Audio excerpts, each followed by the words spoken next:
Olá, você tem colesterol LDL elevado? O teu médico indicou o uso de estatina e te afirmou que existem inúmeros trabalhos que defendem a estatina? Se sim, preste atenção. Foi publicado agora em maio, mês passado, um artigo numa revista prestigiosa revisando isso. O título do artigo em inglês: Revisão histórica do uso de estatinas, de estatísticas de risco relativo no retrato de supostos perigo do colesterol LDL alto e dos benefícios da terapia hipolipemiante, ou seja, terapia com estatinas. Há muito tempo vem saindo vários artigos. Eu coloquei aqui 3 artigos que eu tenho arquivados já, além desse. Tudo que eu vou falar agora está nesses 4 artigos que eu cito aqui. E nenhum desses artigos defende o uso de estatinas para pacientes saudáveis. Nenhum artigo no mundo hoje que não esteja comprometido com a indústria farmacêutica defende o uso de estatina para pacientes que não tiveram acidente cardiológico, cardiovascular. Para esses, talvez seja necessário o uso de estatina, talvez não. Eu vou explicar mais um pouquinho aqui. Primeiro, esse artigo, ele faz uma coisa muito interessante. Ele coloca assim: os trabalhos científicos podem apresentar os resultados com 2 riscos: o risco absoluto e o risco relativo.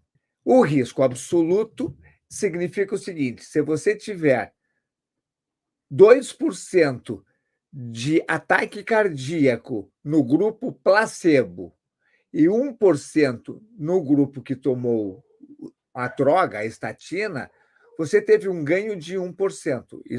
Só que isso não estimularia as pessoas a tomarem um remédio cheio de complicações pelo risco de 1%.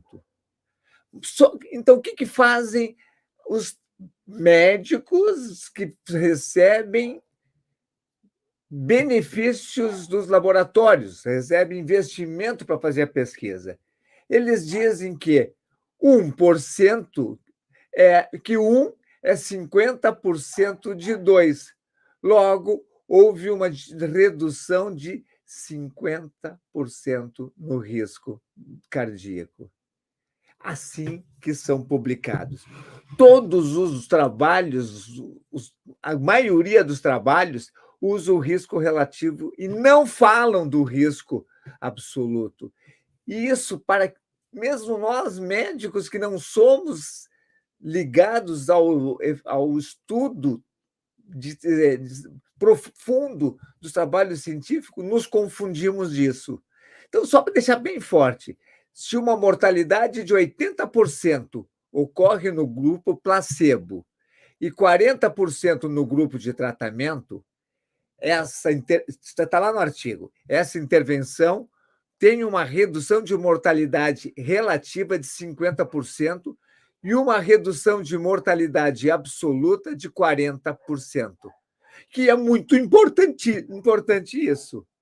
Porém, se ocorrer 2% de mortalidade e no grupo de drogas 1%, nós também temos uma redução de 50%, só que a redução absoluta é 1%. Então, eles vão mais adiante. Num estudo randomizado, controlado, estudo de alto padrão, 2.000 pessoas morrem em 10.000 em um grupo placebo e 1.000 pessoas morrem em 10.000 no grupo tratado, resultando de uma redução do risco absoluto de 10%. Em outro RCT, outro estudo, de 10 mil pessoas no grupo tratado, resultaram uma redução de risco cardíaco de 0,01, uma pessoa em 10 mil. Apesar da diferença do risco absoluto entre os dois estudos, 10% e 0,01%, em ambos, a redução do risco relativo foi de 50%. Então, ficou bem claro aqui como eles trabalham isso. Então, eles fazem um comentário. Gente, nós estamos falando de revistas científicas de qualidade, não é das revistas científicas picaretas. Então, vamos ver o que ele citou alguma coisa. Lancet é a maior revista que existe, uma das 5 maiores que existe na área de medicina. Richard Horton, editor da Lancet, escreveu um artigo que disse: grande parte da literatura científica, talvez a metade, pode simplesmente ser falsa. Não é eu, é o cara que mais editor de revista é o top. Tem uma outra médica, professora de medicina, publicou um outro artigo dizendo: há uma preocupação crescente de que na pesquisa moderna descobertas falsas possam ser a maioria, ou mesmo a grande maioria das pesquisas publicadas. Porque a maioria das descobertas de pesquisas publicadas são falsas, disse ela. Uma outra, que foi editora da revista New England Journal of Medicine, também uma das 5 top, revelou: simplesmente não é mais possível acreditar em grande parte da pesquisa clínica publicada ou confiar no julgamento de médicos confiáveis ou diretrizes médicas autorizadas. E esse artigo, de agora, publicado em maio, assim: revisamos as descobertas de 5 ensaios clínicos marcantes, conduzidos nas últimas 4 décadas, que defendem o consenso atual de que o colesterol LDL causa doença cardiovascular e que fazer a redução através da estatina produz benefício. Eles avaliaram esses estudos e disse que a promoção de estatina como medicamentos milagrosos tem sido baseado na ênfase da sua redução do risco relativo, o que amplifica a aparência de seus modestos benefícios do risco absoluto. E eles dizem que é uma abordagem tendenciosa que esconde resultados para defender a tese. Em conclusão, nas últimas 4 décadas, os acadêmicos têm afirmado repetidamente que a representação dos achados clínicos como risco relativo é uma prática enganosa. Nas doenças cardiovasculares, uma consequência dessa estratégia resultou no aparecimento exagerado dos supostos perigos do colesterol alto. Essa estratégia parece ter sido implantada já em 1984 e agora se tornou muito comum. Então, vamos entender um pouquinho aqui assim. O que é o colesterol que está no teu sangue? 75 deles é produzido pelo fígado. 25% vem nos alimentos. Por que o fígado produz colesterol e triglicerídeos? Estão os dois casadinhos ali. Porque as pessoas comem excesso de carboidrato. Quando você come carboidrato e que ele não é utilizado na energia do corpo, esse carboidrato é muito danoso. Para você ter uma ideia, ele torna o sangue pegajoso. Você tem uma experiência, se você come um pêssego, por exemplo, e deixa colher o caldo do pêssego na mão, a mão não fica pegajosa? Se você quer fazer um caramelo, como é que se faz caramelo? Pega açúcar, põe numa panela, esquenta a panela. Assim que você faz, fica pegajoso, grudento. O sangue com glicose no sangue fica pegajoso. O nome científico desse fenômeno, dessa reação, chama-se glicação. E a glicação se gruda nas proteínas, proteínas é toda a estrutura das nossas células, não só do sangue, como fora do sangue, desnaturando as proteínas. Então, pensando nisso, o nosso corpo super inteligente faz um esforço exagerado para tirar essa glicose do sangue. Produz uma tonelada de insulina, o pâncreas produz uma quantidade absurda de insulina para pegar o colesterol, levar para o fígado e o fígado transformar, pega a glicose, me desculpe, leva para o fígado transformar em colesterol e triglicerídeo. Parte dele ele armazena, então ele tem essa função. Por que ele transforma em colesterol e triglicerídeo? São gorduras que ajudam a fornecer energia para o corpo. Então o corpo pensa assim: bom, hoje tem comida demais, então eu vou guardar o colesterol que eu tenho aqui, vou pegar e transformar a glicose em colesterol e triglicerídeo, vou guardar dentro da célula. Porém, como você come carboidrato todos os dias, esgota o limite de armazenamento da célula do fígado, que é 5%, no máximo 10%.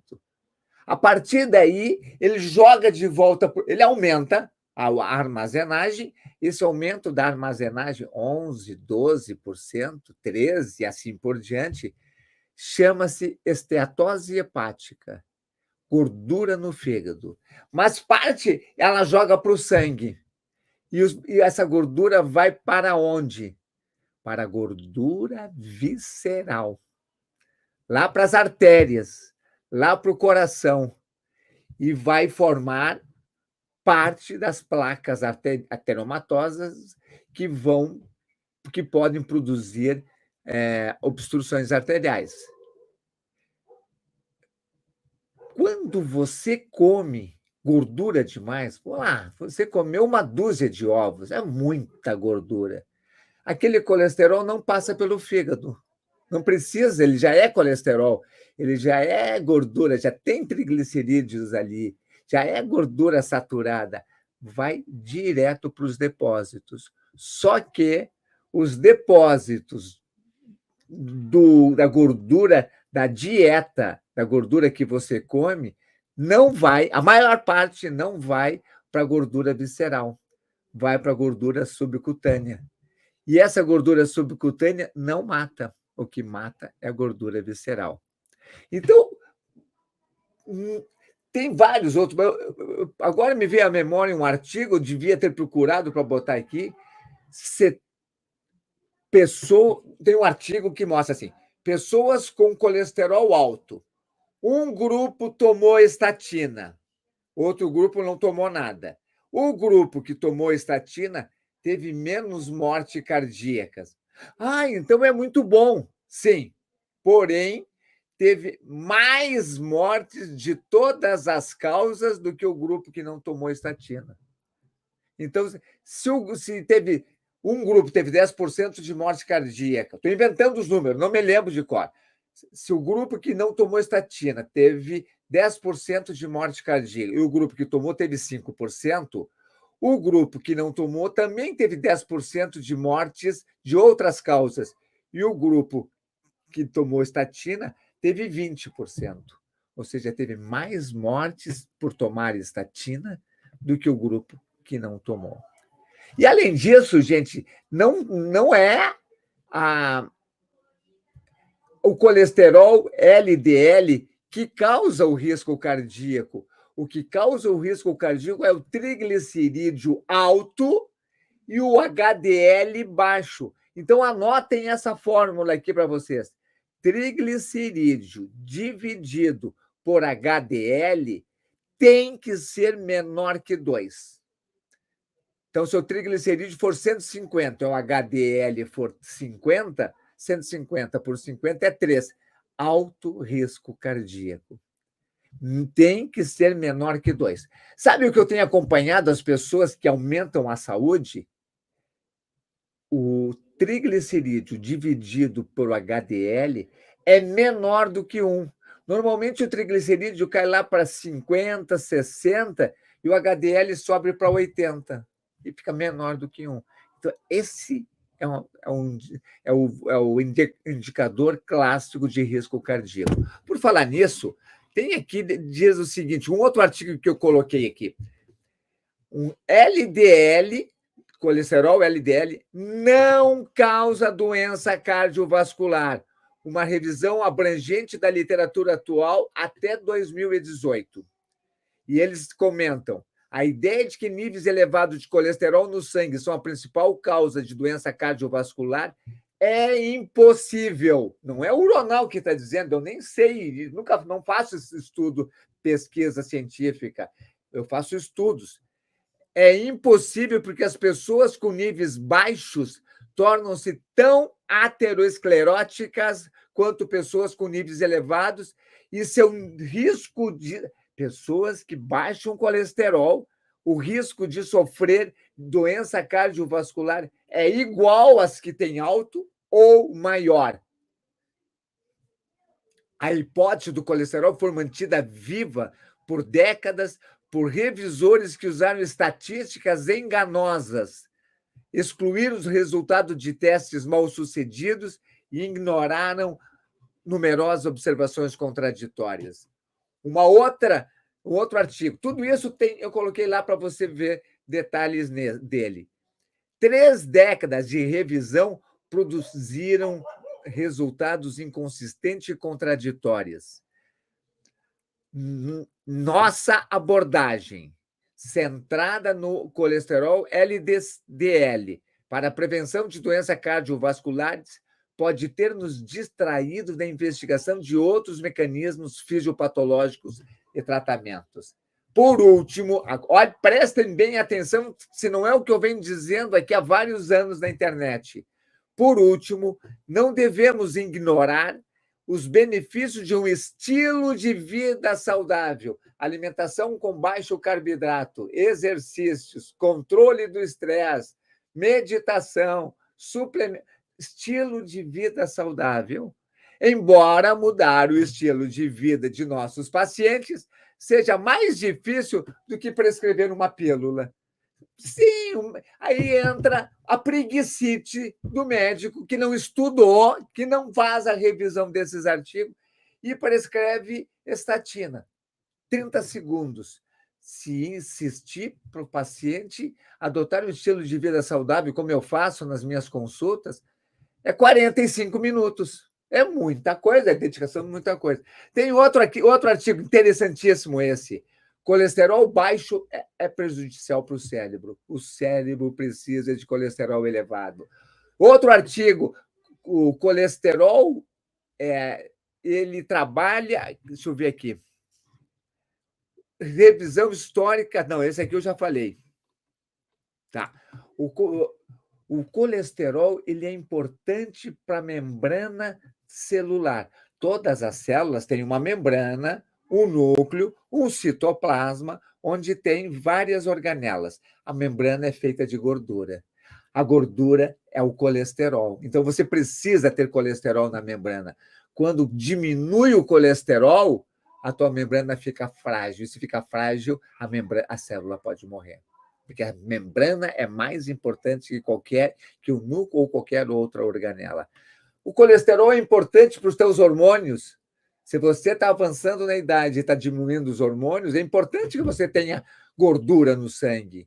Uma gordura boa, o HDL, colesterol bom.